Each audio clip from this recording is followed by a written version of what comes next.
사도행전 11장 1절부터 5절까지를 봅니다.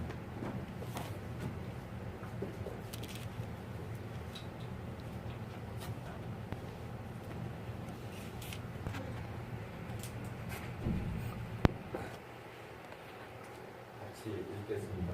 그러므로 내가 말하노니 하나님이 자기 백성을 버렸느냐? 그럴 수 없느니라. 나도 이스라엘이니요 아브라함의 씨에서 난 자요 베냐민 지파라. 하나님이 그 미리 하신 자기 백성을 버리지 아니하셨나니 너희가 성경이 엘리야를 가리켜 말한 것을 알지 못하느냐?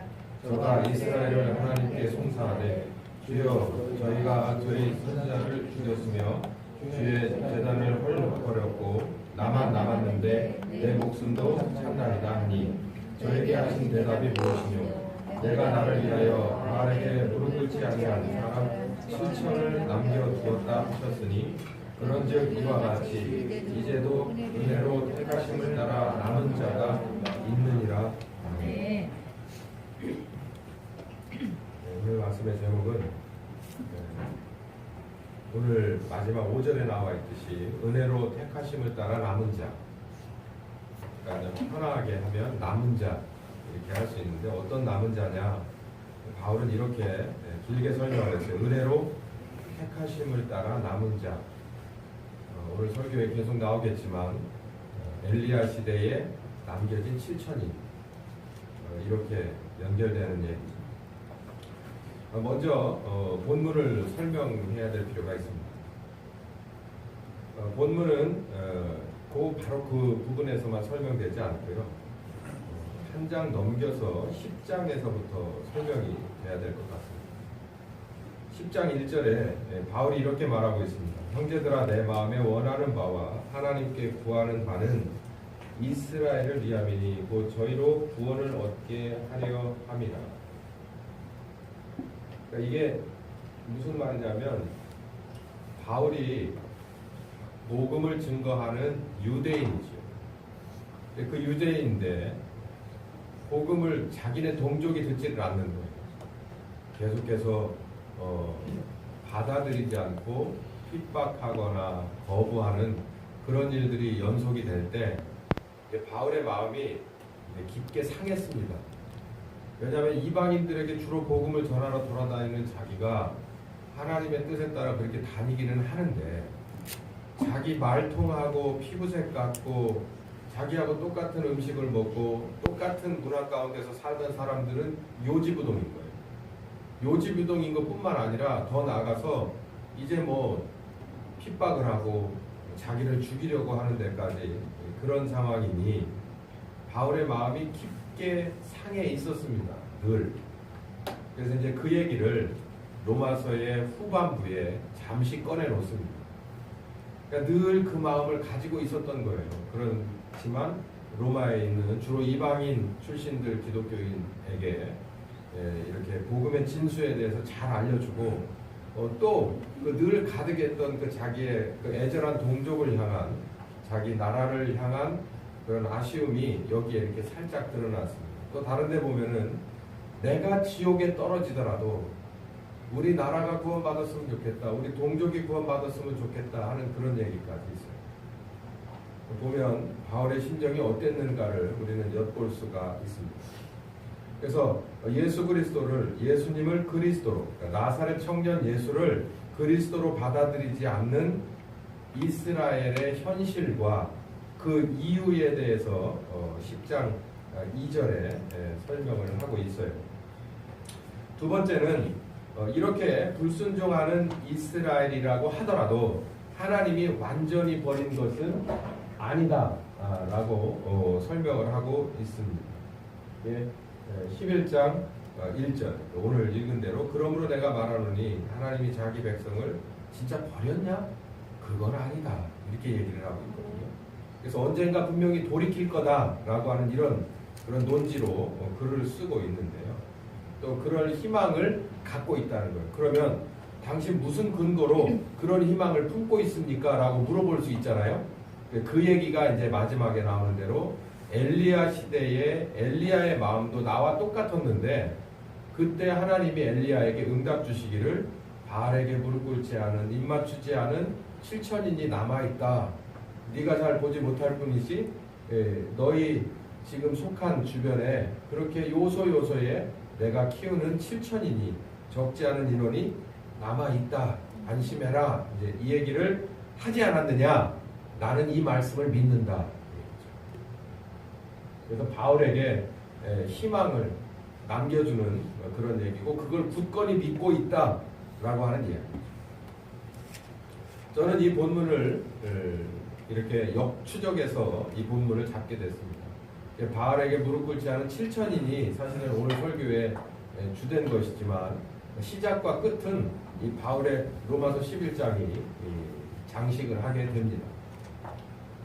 저 또한 또 우리나라에 속했던 믿음의 선배들도 그랬고 저 또한 그리고 여기에 우리 한 지체가 된 여러분도 또 우리들의 믿음의 후배들도 우리는 똑같은 마음을 품어야 되는데 그게 뭐냐면 바울과 같이 복음으로 말미암아서 자기 나라를 사랑하고 자기 동족을 사랑하는 마음이 있어야 됩니다.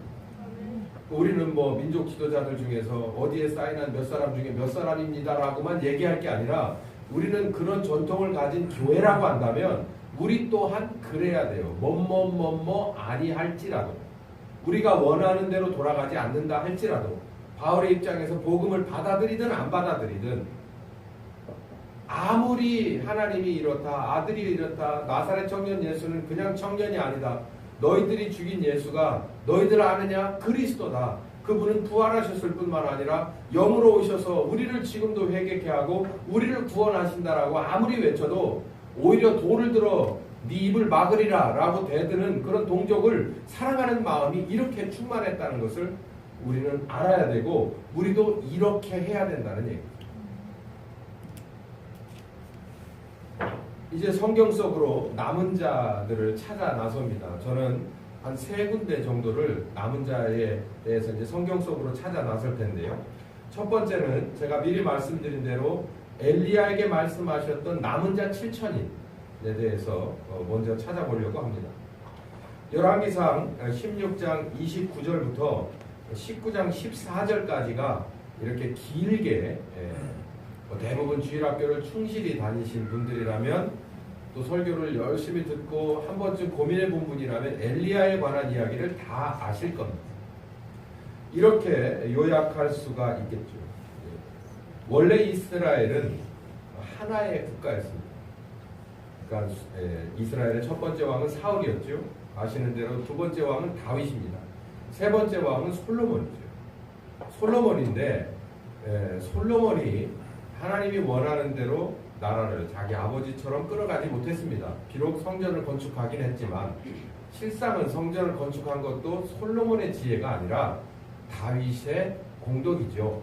다윗이 다 준비해놓고 부탁을 하고 신하들에게 다 부탁을 하고 내 아들이 하는 일에 좀 도와다고. 그런데 이제 솔로몬이 하나님 앞에 1000번제를 드림으로 바로 선 시작 출발이 좋았죠. 그래서 성전을 잘 건축하고 정말 왕성한 그레이트 킹이 됐습니다. 그리고 제국은 아니더라도 주변에 많은 나라들이 와서 배우겠다고 할 뿐만 아니라 조공을 바치기까지 하는 나라가 됐지만 솔로몬의 아내가 아시는 대로 수도 없이 많았고 그 수도 없이 많았던 아내들 가운데서 우리 태조 왕건 그 드라마에 보면은 나중에 왕건이 아내가 한둘이었다가 아내가 이렇게 많이 늘어나는 이유는 정략 결혼을 하면서 그렇게 이 치세를 하려고 했었죠. 그것처럼 솔로몬도 주변의 나라들과 여러 이런 관계와 정치를 하다 보니까 아내를 맺음으로 정략 결혼을 하게 되고, 근데 문제는 정략 결혼도 문제지만 들어오는 이방인들 출신 아내들이 자기들이 믿던 신을 다 갖고 들어오는 거예요.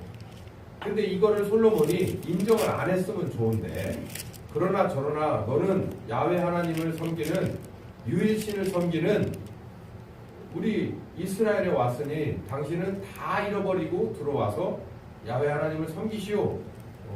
당신이 이 왕의 아내라면 반드시 그렇게 하여야 합니다. 그렇지 않으면 들어오지 마십시오 라고 해버렸으면 될 텐데, 여러분들 뭐 대부분 상상하시겠지만 이 넓히고자, 지경을 넓히고자 하는 그런 사람의 아주 본능이 있다.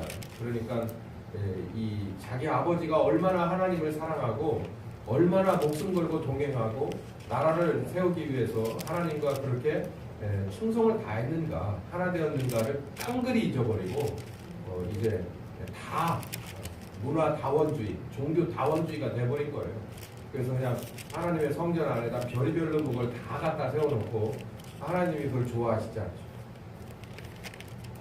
그래서 나라가 두 개로 짜게 됩니다. 그래서 북이스라엘, 남유다. 근데 오늘 이 엘리야는 어느 쪽 사람이냐면 북이스라엘 사람입니다. 북이스라엘은 남유다보다도 먼저 아수르에게 멸망을 당해 721년 BC. 그만큼 하나님 보시기에 정말 남유다만 또 못한 그런 악행을 많이 행했던 게 북이스라엘의 족보입니다. 왕의 족보인데요. 그 중에서 이 엘리야 시대입니다. 첫 번째 이제 북이스라엘의 왕 아합이 여기 썼나요? 일곱 번째 왕 이렇게 BC를 빠졌는데 874에서 853년까지 길지 않은 기간 동안 왕노릇을 하게 되는 그 이름도 유명한 아합이 등장합니다. 이 아합이 이 와이프를 얻었어요. 왕비를 얻었는데 평범하게 자기네 나라 귀족 출신이었으면 좋았을 텐데 그 귀족을 왕비로 삼지를 않고 여기 보면은 시돈, 그러니까 지금 뭐 여러분 들어보셨을 수 있는 페니키아라고 하는 나라의 엣바알이라고 하는 왕의 딸과 결혼을 해요. 그러니까는 보세요, 생각을 해보세요. 우리가 사돈을 맺으면 남이 아니잖아요. 남이 아닌 거가 돼버려요. 어느 날은 남으로 살았어요. 여지까지 계속 남으로 살았는데 사돈을 딱 맺어버리게 되면 이제는 다 우리가 돼버리는 거죠. 그거 보세요. 이게 하나님을 섬기는, 유일신 하나님을 섬기는 유일한 나라인 이스라엘, 그러니까 북이스라엘이 시돈이라고 하는 나라와 우리가 돼버린 거예요. 그러면 여자는 시집 오면 시집의 말을 들어야 되니까 친정의 건 다 끝났어, 이렇게 해버리면 되는데 그렇게 하지를 않는다니까요. 우리니까 저쪽 친정도 처갓집도 받아줘야 되는 거가 돼버리는 거예요. 그래가지고 이 엣바알이 섬기던, 그러니까 이세벨이 섬기던 옛날 자기가 나면서부터 늘 섬기던, 그리고 특별히 이 시돈 왕은요, 자기가 왕이기도 했지만 자기가 제사장이기도 했어요. 그 섬기던 그 신을 가지고 들어왔습니다. 그게 바알 신과 아세라 신이에요. 이걸 가지고 뻐젓이 들어와 가지고 왕에게 요구를 하는 거예요. 나 이거 섬겨야 돼. 안 그러면 당신 뭐 이제 계속 이제 힘들게 하는 거예요. 그러니까 그래, 네 마음대로 해라. 그러고서 받아주는 거예요. 이게 앞으로 이제 지금 바로 결혼한 여기 신혼부부들 정신 똑바로 차려야 될 게, 이거 남자들은 약점이 있어요. 계속해서 이게 물방울이 떨어지듯이 계속해서 아내가 뭐라고 하면요, 나중에 그게 사실이 된다니까. 그 안 해주는 거 내가 잘못된 사람이 돼버려요. 그러니까 이걸 여기서 교훈을 잘 삼아야 돼요. 분명히 다 상관없어. 그러나 이것만은 안 돼. 이건 내 목숨이야 라고 하는 분명한 것이 여러분에게 있길 바랍니다. 근데 그게 세상적인 것이 아니라 이 하나님적인 것이기를 전 예수의 이름으로 축원합니다. 모든 건 다 당신 마음대로 해라. 근데 이것만은 안 돼 라고 하는 게 분명히 있어야 된다. 어쨌든 아합은 그렇게 하지 못해서 결국은 바알과 아세라를 데리고 들어왔습니다. 그러면 바알과 아세라가 뭘까요? 아주 짧게 한 30초만 설명을 드릴게요. 바알과 아세라는 남편과 아내입니다. 바알 하면 생각나는 게 이집트죠. 아세라 하면 생각나는 게 어딜까요? 메소포타미아. 근데 바알과 아세라는요, 남편과 아내입니다. 둘 다 풍요의 신이에요. 그래서 하나는 남편격인 바알이 있고요. 그리고 아내격인 아세라가 있습니다. 제가 이게 재주가 없어서 그 인터넷에 떠돌고 있는 그 지금까지도 내려오는 아세라나 바알의 그 신상들, 사진 파일들이 있거든요. 그걸 제가 이게 올리려다가 제가 그렇게 못하고 말았는데 언젠가는 꼭 하고야 말 거예요. 네, 그걸 딱 보시면은 대번에 알 겁니다. 아세라 목사를 전 딱 보는 순간 아하 이거는 이런 류의 신이구먼 이거를 딱 알 수 있을 만큼 왜 우리가 그 탑을 본다든지 무슨 건축물을 보면 아 이걸 왜 했구나라는 걸 대략 알잖아요. 그것처럼 아세라 그 신상을 딱 보면요 이게 어떤 종류의 신상이구나가 딱 오는데요.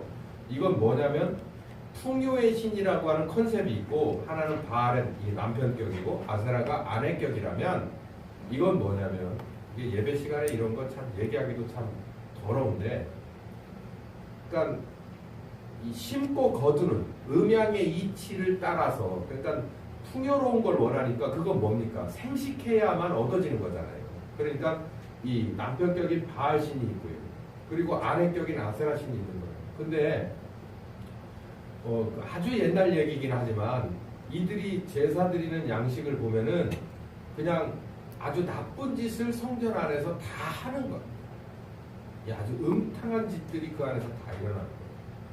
이거는 우리나라의 전통적인 그 유교적인 문화뿐만 아니라 아주 객관적으로 놓고 봐도 이건 아주 저질의 신이에요. 그러니까 하나님이 이스라엘을 정말 거룩하신 하나님, 거룩한 백성이라고 할 수밖에 없었던 건 그렇게 구별되길 원했던 건요. 반드시 이방신을 섬기지 말라고 했던 건 그 이방신 어떤 것도 하나님만큼, 야훼 하나님만큼 그 율법만큼 깨끗하고 정결한 게 없어요. 아주 그러니까 이런 거예요. 그냥 한마디로 말하면 잘 된다고 하면 물불을 안 가리는 거고 잘 된다고 한다면 풍요로워진다면 앞뒤도 없는 거고 위아래도 없는 거고 섞이는 거 상관없는 거고 체면도 불구하고 이런 거예요. 그걸 갖고 들어왔어요. 하나님이 세우신 하나님의 나라예요. 그래가지고 이제는 그러니까 하나님 보실 때 얼마나 이게 머리 끝까지 하나님을 질투한다고 했는데 사람 차원에서의 질투가 아니라 하나님의 질투는 무섭습니다. 뿐만 아니라 선지자들을 죽여요. 이 참 깊게 생각해보면 선지자를 죽여요. 선지자는 하나님의 계시를 받아서 하나님의 이야기를 하는 사람이에요.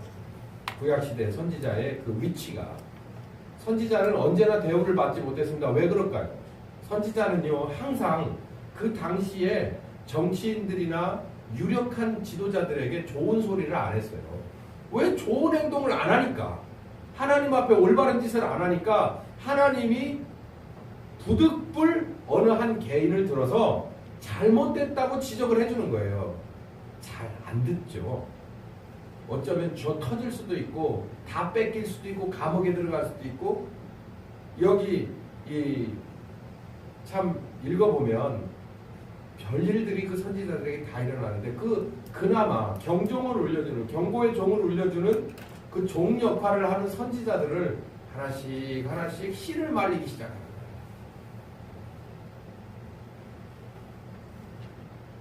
그러다가 어느 날 하나님이 작정을 했습니다. 그래서 엘리야라고 하는 선지자 하나를 들어서 가서 예언을 하라고 합니다. 앞으로 비 안 와. 끝. 그러고 싹 사라져버려. 처음에는 웃었겠죠. 웃기는 소리 하고 있네. 근데 진짜 비가 안 와.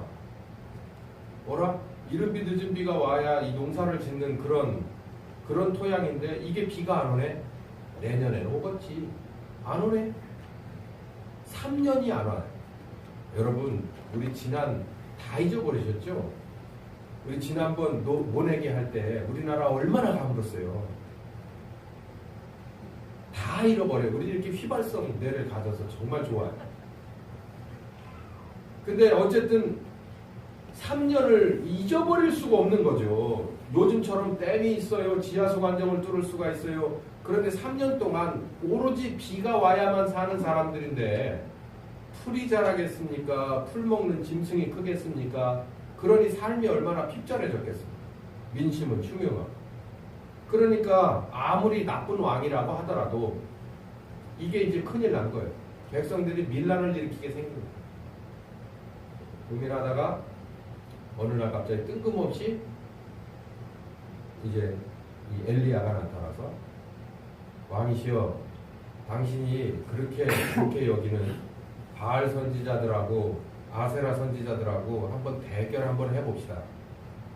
그래서 원래는 850명을 나오라고 했는데 850명이 다 나오지 않고 바알 쪽에서 있는 대표 선지자들, 지도자들 450명 대 엘리야 1명이 산에 갈멜산에 올라가서 제사 대결을 벌입니다. 송아지 한 마리를 각각 각을 뜨고 어디에 불로써 응답하는지 보자. 그런데 아시다시피 450명이 아무리 외치고 자기 살을 찢어 피를 흘리고 별 이상한 짓을 다 해도 거기에는 불이 안 내려. 엘리야의 전에는 불이 내리는데 제가 다시 한번 자세히 읽어보니까 엘리야가 12돌을 쌓고요. 그 위에 장작을 버리고 위에 각을 뜬 소를 올려놓고 그리고 물을 가져다 붓는데 한두 바켓이나 흥건하게 물을 갖다 붓습니다. 여러분 불이 내려와야 되는데 물을 부으면 어떻게 될까요? 불이 안 되죠. 제가 볼 땐 영적으로 우화적으로 볼 때 다 이유가 있는 물이지만 남들이 볼 때 야 성냥골 하나만 딱 붙여서 불이 와도 그 성냥골 하나만 딱 떨어져도 되는 건데 성냥골 정도 떨어져 가지고 되지 않겠네. 토치 가지고도 안 되겠군. 어마어마한 불기둥이 내려와야 불이 붙겠구나. 다 그렇게 보게 하는 거예요. 불이 내렸습니다. 위를 다 태우고 아래 도랑에 고인 물까지 싹 핥았다고 했어요. 불이 얼마나 세게 내려왔어요. 그리고 아시는 대로 곧바로 비가 옵니다. 엘리야가 450명 니들 전부 다 잡아. 모두 잡아라. 한 명도 빠짐없이. 기손 강가에 그 움푹진 데 갖다 놓고서 450명을 다 죽여놨어요. 하나님의 선지자들을 죽였듯이 엘리야도 다 죽여놨어요. 그러니까 이세벨이 뿔이 머리끝까지 나지 않겠어요. 그래서 내가 너를 반드시 죽일 거요 라고 굳게 맹세하고 경고를 하죠. 근데 어찌된 일인지 갈멜산에 불이 내려오게끔 450명 앞에서도 꼼짝 안 했던 담대했던 엘리야가 도망갑니다. 여러분 아시다시피 40일 동안 호렙에 이르러서 하나님을 만나고 하나님한테 이릅니다. 너 왜 여기 왔냐? 이래저래 해서 제 열심히 좀 특심해서 이러한 하나님의 일을 대행을 했지만 오늘날 나도 죽이겠다고 저렇게 나서니 저 이세벨이라는 여자가 보통 여자가 아니거든요. 그러니까 제가 어떻게 할 수가 없어서 도망올 수밖에 없었어요. 그러니까 하나님이 잘 타일러서 다시 내려보내는데 두 가지. 하나는 너 앞으로 내려가서 이런 일을 해야 된다라고 가르쳐줘요. 세 가지를 가르쳐줘요. 그리고 그 다음으로 말하는 게 저 혼자 남았습니다 라고 하니까 딱 말을 끊고 하나님이 뭐라고 하냐면 혼자가 아니다. 바알에게 입 맞추지도 않고 무릎 꿇지도 않은 거기 한번 찾아볼까요? 거기만 찾아볼까요? 오늘 말씀의 주된 곳이니까 열왕기상 20장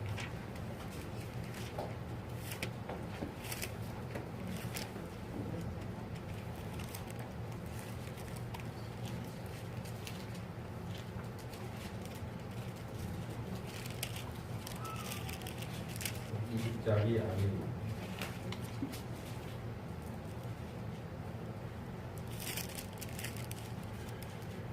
네 19장 18절 시작. 그러나 내가 이스라엘 가운데 7천인을 남기리니 다 무릎을 바알에게 꿇지 아니하고 다 그 입을 바알에게 맞추지 아니하는 자니라. 이 근방을 잘 읽어보시면요. 오바댜라고 하는 사람이 궁에서 유일하게 살아남아 있다가 50명씩 선지자를 이렇게 살리고 있는 그런 뭐랄까요 일종의 하나님 쪽의 일을 숨어서 하는 사람도 있긴 있었습니다. 근데 여기 보면 7천입니다. 100명하고 7천이라고는 이게 비교가 안 되지 않습니까? 그러니까 이 얘기를 들을 때 이사야가 엘리야가 어땠을까요? 믿어졌을까요? 위로가 되지 않았을 거라고 저는 생각해요. 7천인이 어디 있겠지. 근데 눈에 보이진 않아. 아무튼 이렇게 하나님을 만나게 되고 여기서 7천인이다라는 것을 응답으로 듣죠. 엘리야는 이렇게 말해요. 오직 나만 남았습니다. 오직 나만 남았습니다. 자기가 생각할 때 이제 더 이상 이스라엘의 희망이 없습니다. 왜냐하면 나도 이제 곧 저 왕비 손에 많은 선지자들이 그렇게 조용히 죽어갔듯이 나도 죽을 수밖에 없을 거니까요. 희망은 없습니다. 어쩌면요, 엘리야가 개인적으로 원통하고 절통한 것도 있겠지만, 여러분 생각해 보십시오. 450명의 이방신 섬기는 사람들이죠. 그러니까 대충이 아니고 그 지도자격인 사람들이었을 거 아니에요. 450명. 그 배후에는 또 400명이 또 있고 이세벨이 있단 말이에요. 어마어마한 겁니다. 850이에요. 그 뒤에 왕비가 있어요. 정치적으로 권력이 어마어마한 겁니다. 이들 중에서 절반이 넘는 450명하고 일로 싸웠어요. 얼마나 빚고 왔는지 모릅니다. 야, 니네 신이 좋은가 보다. 야, 니네 신이 잠시 외출했네며. 마구 비웃어가면서 싸웠어요. 그리고 이겼어요. 그리고 다 죽였습니다. 근데 그게 다가 아니라는 거예요. 가만히 정신을 차리고 보니까 450명을 죽였지만 앞으로도 남은 400이 또 있고 그 뒤에는 누가 있냐? 권력의 1인자라고도 할 수 있는 아합은 허수아비고 권력의 1인자라고도 할 수 있는 이세벨이 살아있는데 저걸 내가 어떻게 잡냐 이거죠. 그런데 이제는 그러는 거 대놓고 이세벨이 내가 너를 죽이지 않고는 내가 믿는 신 앞에서 저주를 받을 거다. 이렇게 나서니 내가 너를 반드시 죽이고야 말 거다. 딱 지명해서 엘리야 너 이름 세자 너를 없애버리고 말 거다. 이렇게 나오니까 엘리야가 허걱한 원통한 겁니다. 하나님이 이 이스라엘을 어떻게 하면 좋습니까?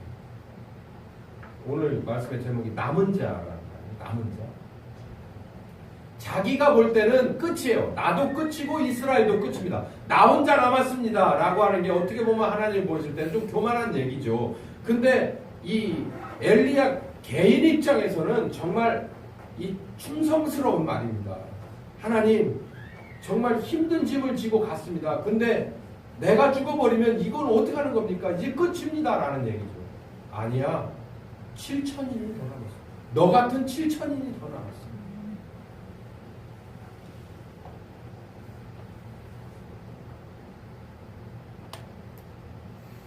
엘리야가 보는 것과 하나님이 보는 것과는 전혀 다른 거죠. 엘리야는 자기만 볼 수 있어요. 자기와 하나님만 볼 수 있지만 하나님은 제2, 제3, 7천의 엘리야까지 다 키우고 있는. 두 번째, 그러면 이 남은 자 7천이는 어디 가서 있습니까? 이 행방과 의미는 뭐고 정체는 뭡니까? 이게 열왕기상 20장 1절부터 21절까지 보면 제가 이렇게 요약을 해드릴게요.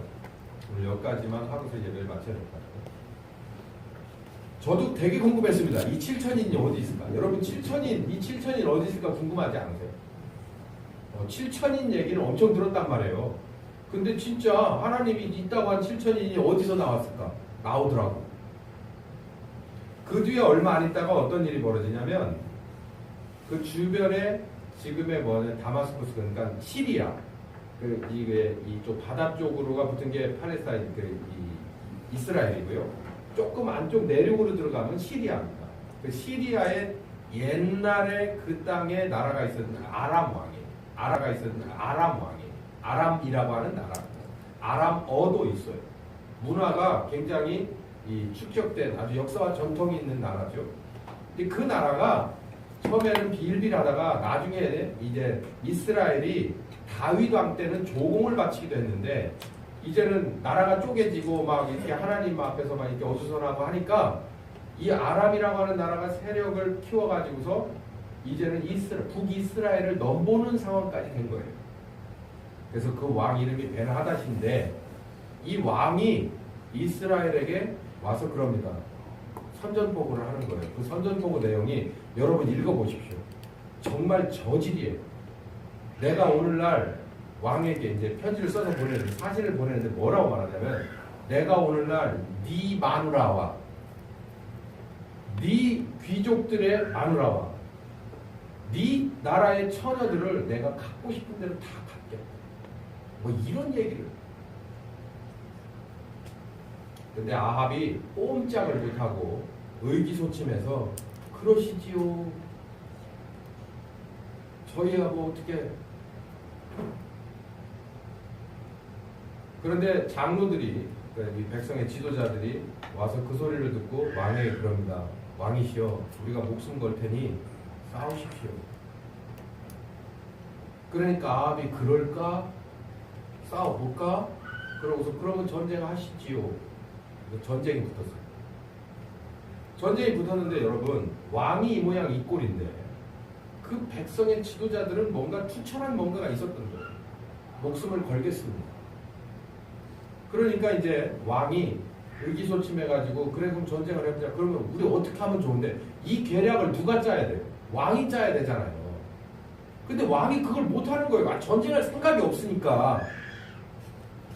그런데 여기 보니까 한 선지자가 나오는데, 전 이 한 선지자가 전 누구로 보이냐면, 여기 한 선지자라고 익명으로 나오는데 이게 엘리야가 아니었을까, 저는 그렇게 보는 거예요. 그 선지자 하나가 나와서 왕을 잘 가르쳐 줍니다. 왕이요, 이런 식으로 편을 짜고 작전을 짜십시오. 근데 어떤 작전이냐라고 물어보니까 이 왕이 이제 이 한 선지자가 뭐라고 말하냐면, 전국을 상대로 해서 방백들의 아들, 그러니까 이게 표현이 방백들의 아들이라고 하면 도지사의 아들들이거든요. 지금으로 이렇게 번역을 하자면. 근데 주석을 가만히 보면 뭐라고 그러냐면, 전국 방방곡곡에서 싸울 만한, 요즘으로 말하면 장교들, 그러니까 리더들을 뽑아와라. 그래서 그게 뽑았더니 230명이 뽑힙니다. 적은 숫자가 아니죠. 장교가 230명이에요. 장교는 전쟁을 나갈 때 목숨 놓고 나가는 겁니다. 가장 앞줄에 서는 겁니다. 가장 앞줄에 이등병이 서는 게 아니고 가장 앞줄에 소대장이 서는 거예요. 나를 따르라 그러면 맨 뒤에 이등병이 따라가는 겁니다. 죽겠다고 작정한 소년들, 그러니까 젊은 리더들이, 소대장들이 230명이 나왔다. 그리고 그 뒤에 그 230명을 따라 나서는 후발대, 그러니까 이제 본진이죠. 본진이 나가는데 본진이 7천. 할렐루야. 7천이 거기 나와.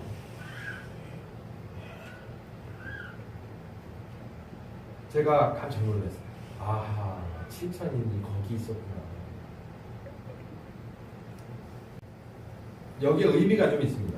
어떤 의미가 있냐면, 제가 여기에도 썼듯이 다음 화면. 첫 번째, 이제 두 가지 좀 생각해 볼 문제가 있는데, 아합 왕이요, 얼마나 하나님 편에서 나쁜 짓을 많이 했습니까? 와이프 말 듣고 선지자들을 죽이라고 결제해주고 나쁜 왕이에요. 하나님 편에서 봤을 때 백성, 좋은 사람이 절대 아닙니다. 그런데 하나님이 이스라엘의 전쟁이 나니까 아합 편을 들어요.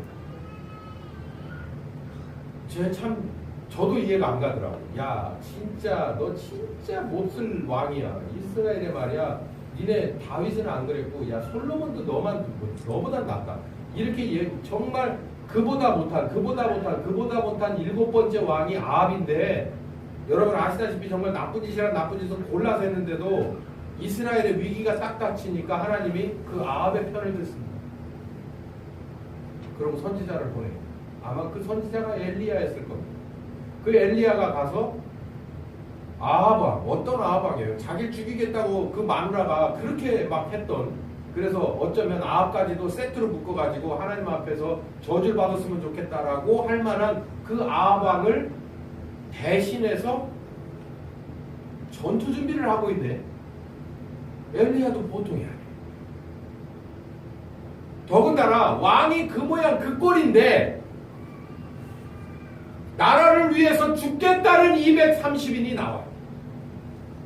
그 뒤에 230인 뒤에 우리 7천이 따라 죽겠다고 7,000명이 나와요. 여러분 그 전쟁에서 이겼습니다. 다시는 쳐들어올 수 없을 만큼 의기소침하게 2번씩이나 이겼고요. 그 아람왕 벤 하닷이 와서요. 완전히 희극배우처럼 완전히 병신처럼 이렇게 옷을 입고 와가지고서 다다다다 떨면서 성경을 읽어보세요. 떨면서 와서 살려달라고. 아합 왕한테 그 악행을 저지른 이세벨의 남편 아합 왕한테 하나님을 이해할 수가 없어요. 그냥 하나님이죠. 저 같으면 인간적으로 미워서 일단 왕부터 갈아치워 버릴 것 같은데 그렇지 않아요. 그러고 보니 범죄한 아담과 하와 어쩌면 메시아를 십자가에 죽여야 된다는 그 아담과 하와 갈아치워 버리지 않고 다 죽여 없애버리고 다시 만들면 되는데 아들을 십자가에 죽이겠다고 한 그 무한하신 하나님 이해할 수가 없어요. 이해할 수가 없어요. 두 번째, 아합 왕이 그 와이프 이세벨을 등에 업고 그러니까 이세벨이 그랬죠. 아합 왕을 등에 업고 얼마나 북이스라엘을 난도질을 해놨습니다. 정말 정신적으로 육체적으로 모든 백성들 위부터 아래까지를 피폐하게 만들었어요.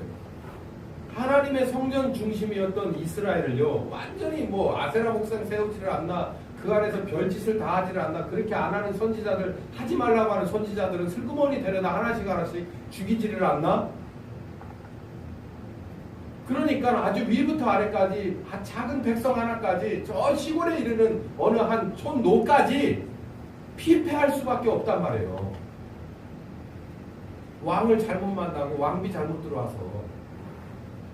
그런데 어디서 230명의 장교가 나오고 7,000명의 결사대가 나오냐. 이해할 수가 없어요. 이해할 수가 없어요. 엘리야에게 그랬죠. 무릎 꿇지도 않았을 뿐만 아니라 입도 안 맞춘 7,000명이 있어. 엘리야는 받아들일 수 없고 이해하지 않았어요. 이해할 수 없었어요. 저도 지금 이 열왕기상을 이 언저리를 아주 자세하게 읽어봤거든요.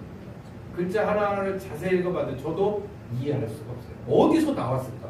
그 7,000명, 230명 소년들이라고 한 거 보니까 젊은 애들이에요. 젊은 애들이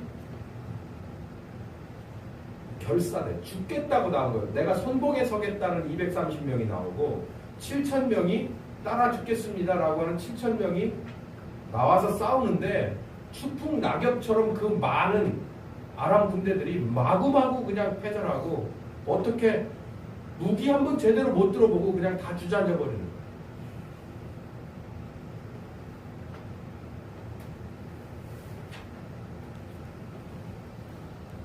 성경 속으로 세 번째 거가 있는데 더 아주 극적인 게 있는데 어떻게 여러분 2부 예배 때 남으시기 바랍니다.